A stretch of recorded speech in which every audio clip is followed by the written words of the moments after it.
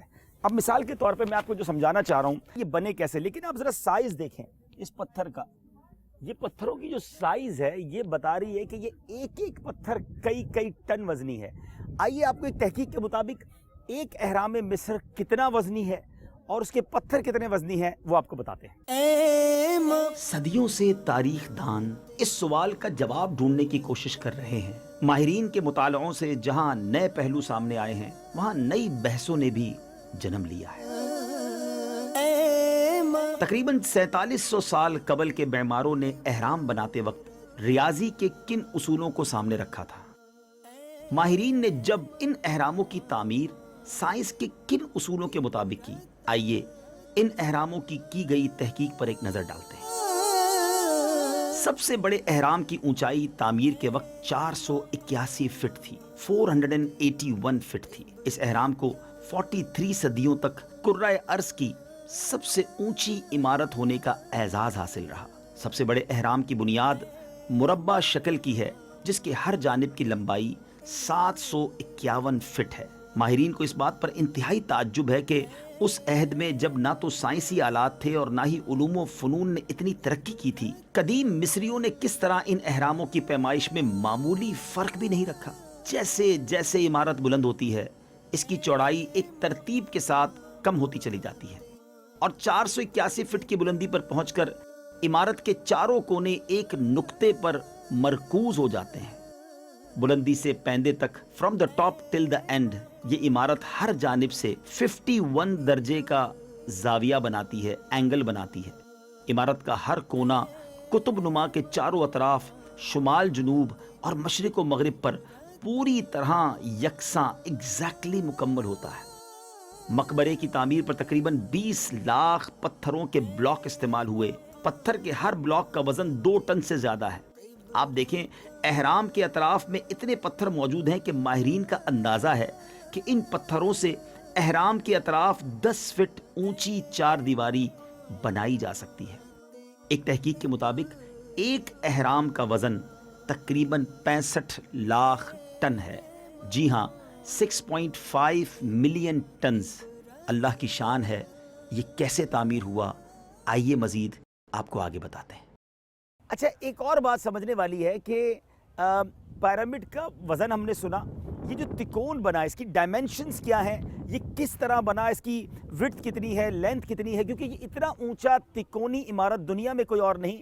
ذرا غور کیجئے ناظرین، حضرت آدم علیہ السلام سے بھی تقریباً 7000 سال پہلے یہ اگر عمارت بنی ہے تو ذرا یہ سوچئے کس قدر اس کے اندر یوں سمجھیے کہ جس کو کہیں کہ موسمی اثرات آئے ہوں گے۔ یہ اوپن ہے نا، اوپر کوئی سایہ تو نہیں ہے، شدید دھوپ بھی مصر میں پڑتی ہے، شاندار بارش بھی پڑتی ہے، کتنی موسموں کو اس نے جھیلا ہے، مگر یہ عمارت اپنی جگہ کھڑی ہے۔ ہم نے دنیا میں 400 500 700 سال پرانی عمارتیں دیکھی ہیں جو گر جاتی ہیں، وہ کھڑی نہیں رہ پاتی۔ بہت مشکل سے آپ کو دنیا میں 1000 2000 سال والی عمارت کوئی کھڑی نظر آئے گی، مگر یہ آلموسٹ 14000 سال پہلے عمارت بنی ہے۔ ایسا کیا ہے اس میں؟ یہ واقعی آج بھی ایک عجوبہ ہے۔ اے مقامات عبرت،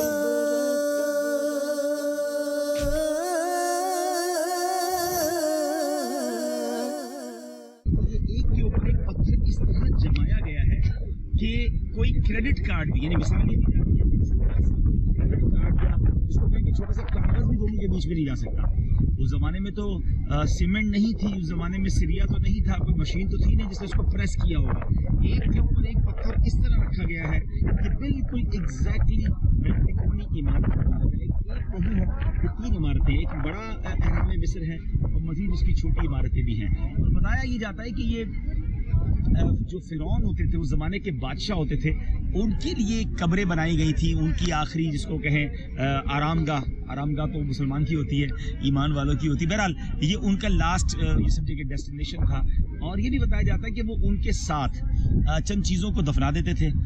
پہلے تو فرعون کی لاش کو حنوط کیا جاتا تھا، جس کو آپ کہتے ہیں کہ کیمیکل لگا کر، تاکہ وہ بعد میں بھی اس کی لاش باقی رہے اور عبرت کا نشانی بنے وہ لوگ۔ لیکن اس میں